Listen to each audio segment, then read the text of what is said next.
ও বাজারে পাবো না, মাঠে জমিতে চাষ হয় না, তাহলে কোথায় পাবো?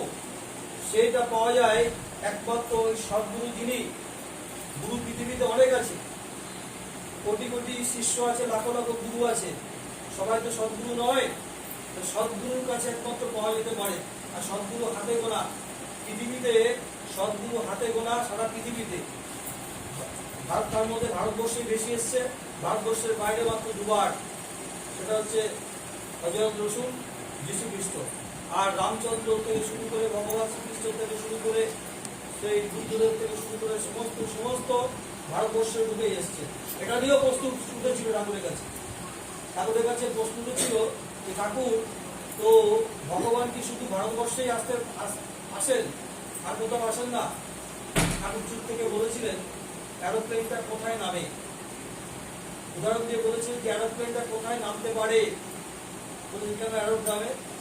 তাহলে তো সেখানেই নামবে না, তাহলে ভগবান সব জায়গায় আসার তার জায়গা পাচ্ছে না, ভগবান সব জায়গায় আসতে পারে, জায়গা পাচ্ছে না। আর বর্তমান ভারতবর্ষের যে অবস্থা, সেখানে বলেছিলেন মা পাচ্ছে না, সেরকম মা পাচ্ছে না। আর বর্তমান ভারতবর্ষের যে অবস্থা, পশ্চিমী কালচার চলে এসছে। দেখবেন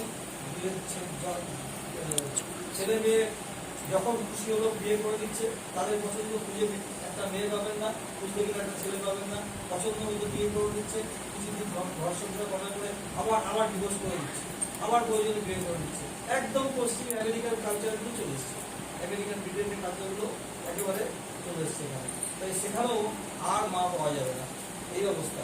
জানি না তিনি আবার কবে আসবেন, যদিও তিনি বলেছেন 10,000 বছরের খোরাক দিয়ে গেলাম, তো এরকম।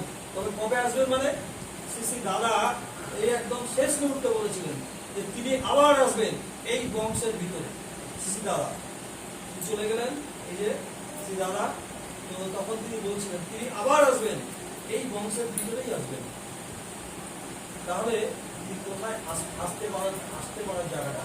তাই আমরা সেই মানুষের কাছে এসেছি, এখানে সেই কথাগুলো হয়, এখানে জীবনীয় কিছু কথা হয়, আর আমার তৈরি করা কথা না।